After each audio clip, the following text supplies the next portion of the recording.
we all can experience imposter syndrome in a workplace, specifically, right? A star experience. And you're like, I'm in this role. I see what's happening, but am I the right one? My job levels, maybe they don't care, or maybe they won't hear me. Know that you are like the best person who knows what you know. Like, you are the expert in your field. Don't even look at things as missed opportunities. View every delay as not a denial, but it's just a delay. I'm doing all these things thinking, I'm trying to please and, get someone to notice me, when really I needed to just concentrate on myself. Hello and welcome to Paperless Pathways, a podcast for stars by stars. My name is LaShana Lewis and I am your host. In today's episode, we're joined by three incredible guests. Rose Francois, DEIB Manager at Opportunity at Work. Marsay McKinney, Senior Product Marketing Associate at Opportunity at Work. And Malinda Venable, a FinTech Product Manager. We'll talk about guiding stars through the process of transitioning careers. I hope you enjoy. Hi, everybody. Thank you for joining today. So I'm going to introduce some folks. We've got Rose here, who's my as I said before in a previous episode, is my co-DJ. She's going to help me with moderating, asking questions, and all that good stuff. Malinda, thank you for coming back. It's great to see you again. And we've got a new person, Marsay. So thank you for joining us again today. So, Marsay, I'm going to give you the first shot. Do you mind telling the folks a little bit about who you are and what you do? Yeah, so I'm Marsay. I am a Senior Product Marketing Associate at Opportunity at Work. Been here for 2 years. Originally from Los Angeles, and now I live in North Carolina. Awesome. Welcome. All right, Malinda, your turn. Hi, everyone. I am Malinda Venable. I am a product manager with a background in financial services, fintech, compliance, and now I'm a tech girly. All right, tech girly, after my own heart. All right, Rose, let the people know who you are. Hi, everyone. I'm Rose Francois. I am currently working Opportunity at Work as a DIB manager. I'm passionate about empathy and equity and hiring stars. So I'm excited to be here. All right. Well, we are kind of gathered here today to get through this thing called life. Okay, never mind. Prince Herfin. Okay, we're going to church. What we doing? I think I just aged myself right there. But anywho, I wanted to get us together so that we can talk a little bit about career transitions, and how stars have gone through a variety of different things, how we've gone from A to B to B to C, C to F sometimes, you know how we do. So I'll start it off with you, Marsay. Can you talk a little bit about like your career transition? Because you went from like early childhood education to marketing. Like, regale us on that. Let us know how that happened. Yeah. So when I graduated high school, I wanted to be a kindergarten teacher, predominantly in special needs. And so I started going to school to do that. In the meantime, like, I needed, to go to school. And unfortunately, like, throughout my life, finances were always a big issue. So when I went to try to go to school, I ended up, like, our car broke down. I had to use the money to pay for the car. And then in the meantime, I had to get a job because I couldn't go to school because we needed a car. And so in that, I worked at a daycare, it's like / preschool. And I did that for about 2 or 3 years. And during that time, I was trying to go back to school. And that's when I learned that because I took a Pell Grant, and I used like a portion of the Pell Grant to like pay for the car to be fixed, they would not let me go back to school until I paid it back. And I think what I used was like maybe $2,000. So it took me a little bit to like pay it back because I was 18 and making $7.10 an hour. And yeah, they fought me on it so much. And when I finally paid it back, they told me that I never paid it back. And they wanted the funds again. And I couldn't do that. At that point, it had been like a couple more years. And I kept going back and forth to school, trying to figure out how to fix it. So in that process, I ended up needing any kind of job. I worked at little companies here and there, like, and eventually ended up at working at a law firm. I did administrative work for them and then studied to be like a paralegal. Then realized that was not for me. So I tried looking somewhere else. And then I had a death in the family that kind of changed the trajectory of my life. So I moved and ended up working for a financial firm. And in that financial firm, they actually gave me an opportunity to decide what I wanted to do. And I really like the research side of like learning about the data and all the things that go into consumers. So I started looking into that, started going into school for that. Because I moved to a different state, I was able to go to school.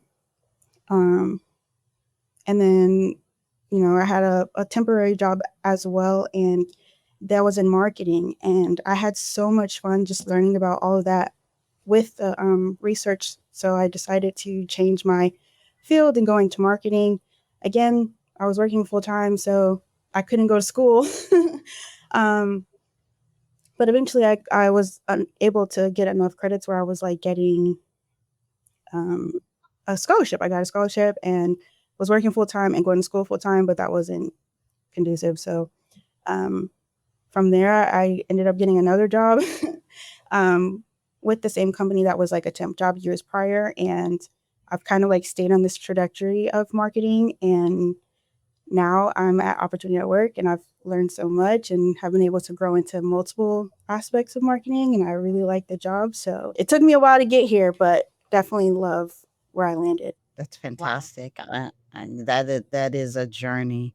Um, I guess the only thing that I can kind of think of is like, with all of that, with the resilience of just keeping, the trajectory going and trying and trying and trying and trying to new things out, and saying to yourself, maybe this will be that and that'll be that. I am a little curious though, because I know this is not in our question set, so I'm gonna freelance a little bit. With your discovery of that you were trying to do paralegal and you were just like, this doesn't work for me. Um, what was kind of going through your mind, were you just like kind of like, this is not the type of career that I eventually want to land in, or was it kind of one of those things where it's like something was just not kind of vibing with you at the moment with that particular, location or something like that, or that particular job. So just a little bit of that, because I'm always curious as to why people choose what they choose. Yeah, so when the opportunity arose to be a paralegal, it was actually from the owner of the company. He was like, you know what, I think you'd be good at this. I want you to shadow the paralegal. So I did that for a period of time, and it wasn't that I didn't like what I was doing. There was a lot of work. They do a lot. Hats off Yes. to them. But I noticed that I'm more of a creative person. And this was, I do like research, data analytics. I do like that kind of stuff, but this was a lot of research. This was a lot of like nitty gritty details stuff that I just didn't find, I guess, a passion for. I really like being in a creative realm. So the schedule was nice, but it was the other things that I needed to align to do that. Because like, again, you still need to go to school to become like, I think you need at least a minimum of your associates. Mhm. And so it was just like, because I always did want to be a lawyer, but I knew I didn't want to go to school that long to become a lawyer. So it was like, oh, you still have to go to school to do that, and you don't get to be creative. And if you do, it's only outside of work. So it was just like, I would like both of those to align. And then, like I said, like I had a whole bunch of life happening. My dad passed away. So it was just like, I need something now. And I knew shadow work, the shadowing that I was doing wasn't offered to the state that I was moving to. So Mm. it's like, it just didn't work. I think I wanted to dispel the myth too that, stars get into something and they're just like, oh, this is too hard. And then they leave. It's more of you looked at it and you were just like, yeah, I'll check it out. I'll see if this works for me. And then you found out, all the detail about it. But then you're like, this is not something that aligns with the creative spirit that I may have, that I may want to bring to you. Because, yeah, in law, you can't be that creative. Exactly. Now, like I just figured out You more can about you can move around some things, but you can't be, making up rules because you want very much to do this. to. Right. So, yeah, and I worked at a law firm for a stint in their help desk area. So, yeah, I'm very familiar with the amount of work the paralegals do. So, honor to you for even thinking, that might be a pathway that you want to go through. Looking to break into tech but don't have a traditional degree? At Perscolas, stars like you are unlocking their potential through free, high-impact tech training programs designed to launch thriving careers. Visit perscolas.org to gain the skills and support you need, no degree required.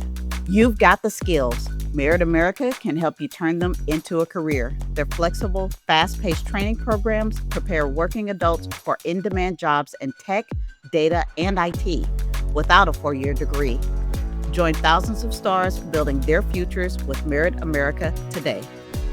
Unlock your future with Empower, where tech training meets real career opportunities. Whether you're breaking into IT or growing into a leadership role, Empower equips you with the skills, mentorship, and hands-on experience needed to thrive. Your potential is powerful. Let Empower help you unleash it. No matter where you are on your journey, these resources can help you land your next opportunity. Visit tearthepaperceiling.org today to access these services and take your career to the next level. Rose, I'll throw it to you. Anything that sparks your, yeah. I love your story, Marsay. I love your story because not only was there like grit and like resilience to LaShana's point, but you kept going, right? And you recognize what you like and what you don't like. One of the things that's so powerful about the work that folks are doing, especially stars in the workplace, is when you're recognizing, hey, this is something that I'm passionate about. Hey, this is something that I'm good at, but I'm not really passionate about it, right? This is an interest, but I've noticed there's not enough growth, right? So when you went into the admin and then you went into the paralegal and you realize like, okay, this is a good schedule for me. It's working for me right now based on my life. Right. Right. However, there's something missing. Oh, it's creativity. It was innovation. Right. And like you connecting the dots between the research and the data analytics, right? To connect the dots to creativity is really inspiring to me. So I have a question for you. It's not on the list. Don't kill me, y'all. But how did you do that? Because I think it's very hard to do that, right? As a former talent developer, there's a lot of times where we've created space for people to reflect on like how to process like, okay, what do I enjoy about this work? What are the skills that I've learned from this work, this job? And how does that connect to what I want to do? So how did you go from paralegal to, when you explain it to us, but like, how did you have that aha moment that it was the creativity piece that you needed next for marketing? So I will say a lot of my journey has just been about getting a check. And so every aspect has just been like, okay, like what can I do to better myself? What can I do to, put me in a better place? I've always known that I like to write. That's just something I've always done my entire life. And so finding something that I can incorporate writing into was like the goal for me. So like paralegals, we do a lot of like writing. There's a lot that goes into that, but like I was saying, there's no creativity within that. And like some of the courses that I was taking at the community colleges were creative writing classes or like lit classes, like a lot of English-based classes, a lot of psychology. So when it came to, okay, deciding to leave, unfortunately, it was mainly money that was the driving factor. But once I got into a space where I like the temp job that I took was was in a marketing space. And I was still admin. So like each role that I went to was an admin job for different companies. And this company in particular, their marketing department was phenomenal. The people were very kind, generous, and like very excited about the work that they do, just like Opportunity at Work. And it was more just like jump in at any point. So although I was admin, I was like helping with social media, helping with design, helping with data. Like there were so many different parts of it that just gravitated towards me that I'm like, this is more so what I want to do. And then when I got to the financial firm, again, it was another admin job. But when they were like, hey, like we need some help with like research and data, you mentioned marketing. I'm like, I love it. Like, I love numbers. Put me in, coach. And from there it was like, okay, well, what else can she do? And it's like a lot of the opportunities I got were because people saw something in me and they're like, Marsay can do more. And so then from there it was like, okay, well, people are seeing this in me. Why can't I see it in for myself? And then having to be like, okay, like sitting down and being like, what do I want to do? And it's like, I like to write. So how can I make writing a thing? And I think I ended up going into social media marketing. And then from there, it was like campaign management, where I got to, again, be a part of that whole experience from like start to finish of a campaign. So yeah, that journey was just more so like, okay, how do I get there financially? And then like, then I can look for the passion. And I wish it could have been the opposite. Wow. Yeah. That's powerful. One of the things that I love about Opportunity at Work's Barriers and Breakthroughs framework is it talks about some of the barriers and the breakthroughs, and you highlighted a few, right? Having that financial stability was number one, right? And then Yeah. having that understanding when you were going into the work, you learned like the mentoring, the coaching was really supportive for you to see the skills and the expertise that you brought to the table. But not only that, exposure, job shadowing, right? Mhm. Apprenticeships, which is why those are so important for apprenticeships, right? Helps people actually see that, oh, I can do this, right? I don't need a degree to do this. I have the skills to do this. So that's really exciting. Thank you for sharing. Happy to share. Now, Melinda's just waiting to I chime in. know. Yeah. Melinda, Melinda, in the conversation. So Melinda, we're so excited to really just dig into your career history because you've had a lot of transitions. You have gone through right, a span of like multiple industries. Like you went from banking, I think, mortgage. You mentioned a little bit of lending, which goes into mortgage, right? Affordable housing is a major thing. You're passionate about equity and racial justice. And so, what motivated you, right, to make these transitions? And how did you ensure that your skills were able to be transferred across these industries? Yeah, I think Marsay hit on something that is important. I think that there were financial motivators that I saw myself doing the work of someone who was getting paid way more than what I was getting paid. And I was relied on quite often to be able to complete such tasks. And so, as opposed to waiting for someone to give me the opportunity to essentially take their role or for them to retire. It was just one of the things about being kind of a high wage star is that you have to either wait for someone to quit or wait for someone to retire in order for you to be able to meet those financial milestones that you have personally for yourself. So I was always looking for a sustainable transition. And by sustainable, I mean something that I can do long term. I have 2 children, and those children need their mom to be able to provide for them financially. But I'm also a human being who likes to live my own life. I like to travel. And it was always a kind of negotiation piece for me of like, in order for me to do the things that I want to do, take care of my responsibilities, but also grow the skills that I have and utilize the skills that I have gained. It's important for me to be able to look for opportunities that will be able to provide that for me. So the transitions for me, I mentioned in the previous episode, it seems like it all was strategic and I like had it all figured out when I landed a job, but it was more so I was hitting the paper ceiling internally. And because I couldn't find opportunities within the organization, though I might have loved what I did, loved the people that I worked with, it was a motivation for me to say, okay, how do I take this information that I've learned in this job or in this role and apply it to a space where I can get paid more money, essentially. Um, and so it just so happened that the skills that I had developed as a bank teller were kind of like the foundation that I needed in order to become a lending compliance and regulation specialist. I was exposed to technology in those spaces. I did product development at Fannie Mae. And so that product development at Fannie Mae exposed me to something that I didn't know that I had as much passion for.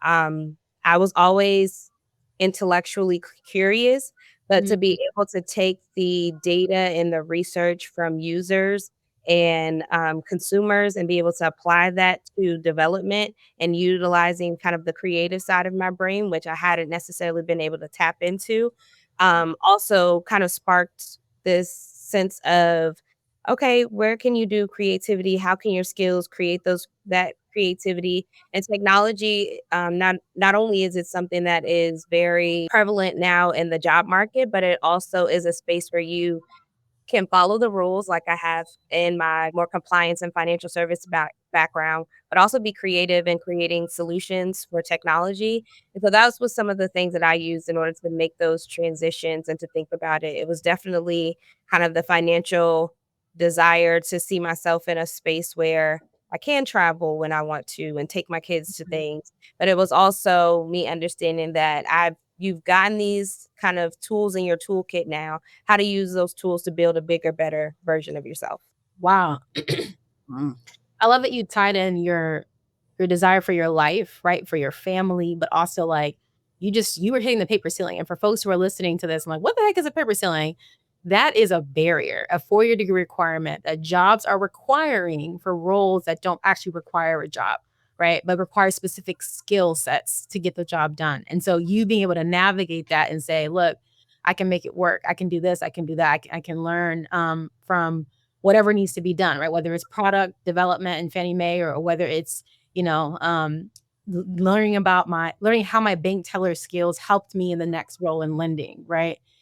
That is strategic. From like the, what is that called? Hindsight. There we go. It may not have felt strategic in the moment, but you were kind of leading, and this is just my intuition speaking. I think you were kind of leading yourself with what was best for you in the moment. And in hindsight, you realize, wow, all of these dots connected and actually made sense because of what I did before that, right? Even what you learned, because you said intellectually curious. Your learning helped you move forward. And you said something that reminded me of what Marsay said about her passion for writing is something about knowing yourself, right? Knowing what you like, That part. that helps you in the professional life, right? Mhm. Because you kind of brought that in. You're like, data, creativity. Where can I make it work, right? And you kind of made it work, and you tapped into data, but also the human touch, the human aspect. How do we impact people? Those were the songs underneath your words that I heard. I'll pass it back to you, LaShana. Oh, no problem. I'm like vibing. I'm listening to everything. I was kind of turning some things over in my head. And I know, Malinda, I had you talking. We had you talking for a bit. I'm going to ask you a few more questions. But I noticed that you have in here, your dedication to doing racial equity training initiatives within an organization. And I am just kind of wondering what was the genesis of that? Was it like something where you're like, this is a need? Was it a circumstance? Was it just something that you're just like, we should probably do this before we need it? I've been in kind of all of those circumstances, even the latter one where I was like, we need to put something in our bylaws, and that was for a nonprofit because I was like, we're not gonna scramble and try to put something in here once somebody slaps a lawsuit our way. So what was the impetus for you? Yeah, for me, so when you become the person in your family or your friend circle or your social circle that understands something that has not necessarily been taught, um, your friends, family, and your social circle will wear it out. So they were calling me left and right, like, how do I get a mortgage? How do I do this? I need a new bank card. And so I'm like, again, sustainability. This is not sustainable for me to be able to be kind of a personal financial coach as well as my full-time job. And then internally at the organizations that I was working for, I saw disparities that existed for people of color, whether it be on the front line, creating loans and mortgages and having to kind of over explain for people of color. But when I transitioned to NeighborWorks America, which is an affordable housing space, one thing stuck out to me that was stark in the data that we produced annually, and it was essentially that the trend around who was receiving mortgages, who was receiving the down payment assistance, was following the disparity that existed between people of color on a national level and the primary market, so where first mortgages are. Um, and I did a little bit of digging to try to like understand again, go put it on that research hat. Like, how do we get here? How are we a nonprofit that is also perpetuating some of these disparities when we are here to help? And so it really required me to be knowledgeable about what it is that I was trying to express to my leadership. My leadership, though they had passion and were mission driven, I don't think that they saw it in that way. I guess as a Black woman looking at the data, it was kind of like, dang, we're still here. So I had to be tactful and be able to like start small, like do a feeler really of like who would be interested in having these conversations. Hey, have you noticed that this data is saying this for the past 50 years within our organization? Are we trying to change those things? Are we motivated to make a difference and an impact in this way? And it came to a point where I was able to talk to specific leadership, and the leadership basically gave me a side project where I could gather those who were interested in understanding information about this topic. And we got it was a village literally that helped put together a presentation and a pitch to the organization that said, um, this is what we're seeing in the data. How can we take the data that we have and make new changes to our policies, our procedures, the places that we're going? And how do we make that a reality and equity a reality in the mortgage space from what we can control? And it created an entire racial equity division at NeighborWorks America. I left NeighborWorks America and went to Fannie Mae for um, to be in the primary mortgage development of affordable housing.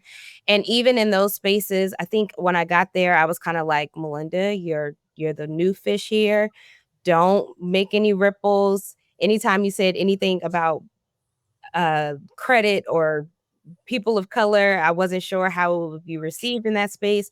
So I was kind of nervous. But then when George Floyd was murdered, I was compelled because the entire world was trying to figure out like what are the pieces that bring us to a space where police brutality is our reality. And so I brought up to the leadership at Fannie Mae, similarly to what I did at NeighborWorks America, and said, the data here is even more shocking than it was in the affordable housing space about the disparities that exist. And that really, because everyone was in that space of like finding a solution. I talked about in our previous podcast about like finding the areas in which there's a need and being able to provide that need is a superpower of a star. And so I just took that superpower of saying like, I know that we need this information. I know that everyone's trying to figure it out. I've done some legwork. I've had these skills. I've done presentations similarly. Here's how we can position it to the community. Here's how we can position it to our CEO and our other leadership. And then I just went for it. It really was a leap of faith, but it was something that was on my heart that was like, I can't be in this position as one of the only Black people within the affordable housing team that is not saying anything and just letting, the process continue to create larger disparities. That was a long answer. I Sorry. know, you're good. I love that you came with receipts. You're like, look, before you open your mouth to say anything, Wow. here is this, here is that. Marsay, if you have something similar, like something where you're just like, you are in a space to be able to like make transitions and be able to do different things and then maybe see like a hole or something like that. And you're just like, hey, we're not paying attention to this and like bring it to light. I would say in the earlier phases of my marketing experience, I definitely had that where it would just be like, okay, like I don't know how to step up and say something because I'm still lower level. But it's like I'm seeing all of these things that we can change and make, our campaigns run better, have better analytics, stuff like that. And it took a while to find my voice. And I think because of that, I think the company used that as a reason not to like promote me or stuff like that. But when I felt that I had the opportunity to, it did make a change. Like, so I'm like, something so small as just being quiet because you feel like you don't have the space in a room to do so, can be a detriment. So for anyone listening, watching, just speak up. Like, know that you are like the best person who knows what you know. Like, you are the expert in your field at your job. This is what they pay you for. So just taking the knowledge that you have and being like, you know what, I see this and I want to make a difference. And if you don't agree, that's fine. But at least I'm I'm posing the question, can we make it better?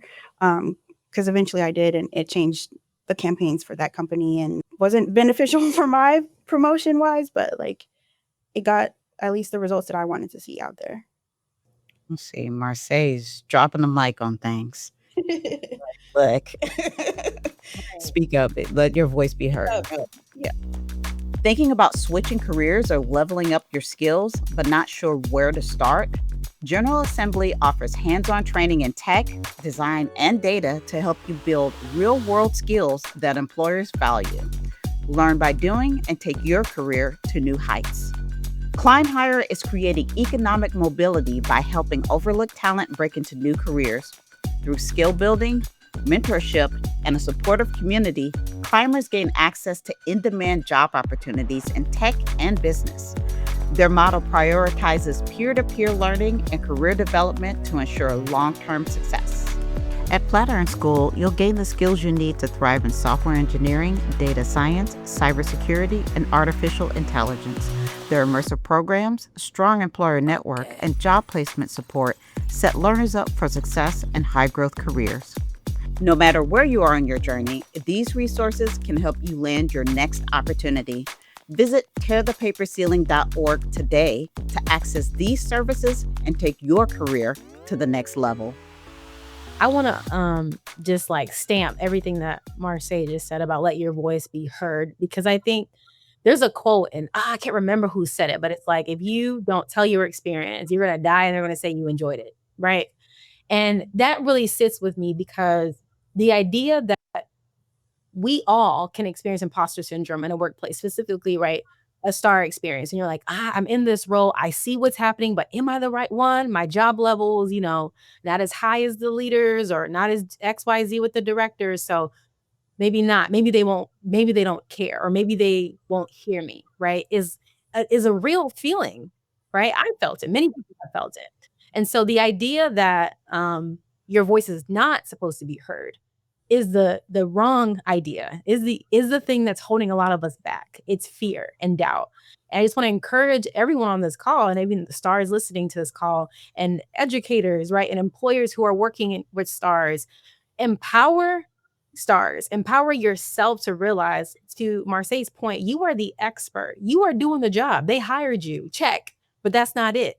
There's more about development. There's more about what you bring to the table, bringing out who you are. And so understand that the steps to get there can be daunting sometimes. And some recommendations I have is like, if you see something, document it. And then think about, who is the direct person that I can connect with to talk about what I've seen, right? Oh, my people leader. Let me connect with my people leader. Then third step could be, after your people leader, you can have a question to say, who should we bring this to next? Who are the next stakeholders in this conversation? Right? I think about Malinda's ability to go from seeing the disparities in the data in the mortgage industry and bringing that all the way to a level where she's presenting the organization with a village of people, which is excellent, right? In terms of change, that takes steps. And so know that, yes, be empowered, know that you are who you think you are. You are amazing. You are worth it. You have the skills, you have the abilities, and there are steps. Document, talk to your people leader, and ask who are the next people to be involved. Coming with the call to actions. Thank you. Thank you. Thank you. Thank you. So I know that I could probably sit in this room and talk with all of us for like hours. But podcasts, people got to do other things. But I wanted to be able to end on one question, if I can, for both of you. And that is, you're going back in time and you're talking to your younger version of yourself very early in your career, getting ready to start, or maybe kind of at that inflection point of, what you want to do and how you want to change things. What is something that you would go back and tell that younger version of yourself? And I'll start with you, Marsay. I would tell her to push harder. Don't give up. I feel like there's a lot of things that come out in life that change everything. That resilience, that adaptability, that's what's going to push you into every career space that you have going forward. And just, having that security in yourself that you are capable, you can do this, and just keep pushing. I feel like the resilience will carry you throughout all of it, and know that it will continuously get better as long as you try. Like, you miss 100% of the shots you don't take, right? So take them all. Something I always say is, like, if you want to go into a space, go into it like a middle-aged white man, and own that. Have that Confidence, confidence, yes. that confidence of a middle-aged white man, because it'll get you far. Just believing in yourself and knowing that, like, you are strong enough, capable enough, and worthy for all the things that you're asking for. Fantastic. And Malinda? I would tell my younger self that not anyone in the room has all the answers. And the more questions you ask, the closer you get to having an answer that is, again, a sustainable route. And not to be frustrated by missed opportunities, or don't even look at things as missed opportunities. View every delay as not a denial, but it's just a delay. And there's things that you need to kind of fine tune within yourself in order to ensure that you're ready for the next level. I will also tell myself to be patient with you, be patient with others, have the ability to listen and to understand, but not listen to be combative, and then provide something within those arenas where you are having dialogue or conversation and communication that will be helpful for the success of not only the team, but your organization and ultimately yourself. I would just say bet on you, because there has never been a situation where I bet on myself, where I let myself down or let anyone that's attached to me down. And so that's just something that I would tell my younger self. I've learned it along the way now, but I was literally fumbling through, like, am I doing the right thing? The entire time. So yes. Awesome. I'll offer one. And it sounds negative on the end, that I'm gonna give, but I promise you it'll circle back around. And I used to hear growing up, people aren't paying that much attention to you. And I was thinking, oh, maybe I need to stand out more, and maybe I need to do that. But really, what I learned that it meant is that, I'm doing all these things thinking, I'm trying to please and, get someone to notice me, when really I needed to just concentrate on myself. I needed to concentrate on the things that I wanted, the goals that I wanted to achieve. And to think that people are watching me. Yes, people are always going to be watching, but it was more about the fact that I needed to focus on what made me happy, what made me motivated, what made me want to go further in whatever career or careers that I wanted to try out. And that's what I would tell my younger self, is that, that's not what that means. It's not that you need to do anything for those people. It's that you need to do more things for yourself. So I will let Rose have the last piece, if you want to take that, of something you would tell young Rose starting out. I would tell young Rose to never stop learning. Take those moments of success, of failure, and reflect, right? Seek feedback. Don't just receive it. Don't just give it. Seek it. Ask all the questions. Don't hold back. Write things down because you like to write. Talk about it because you like to process in conversation. And never stop learning, because that is the key to success and work and life and knowing yourself. Awesome. Well, thank you all. And I hope you have a good rest of your day. And thank you to everyone who's listening. Thanks, guys. Thank you. Bye, y'all. Thank you for listening to Paperless Pathways. You can listen to the podcast on Spotify, Apple Podcasts, and on YouTube. Please make sure to follow us and subscribe to the Paperless Pathways newsletter so you stay up to date with future episodes. Next month, we'll sit down with Callie Powers, Associate of Marketing, Integrated Campaigns, and Digital Strategy at Opportunity at Work. Marsay McKinney, Senior Product Marketing Associate at Opportunity at Work. And Latiria Brown, owner and creator of Ladies in Pumps Catering. We'll dive into essential networking skills and ways to showcase your abilities to potential employers. You won't want to miss it.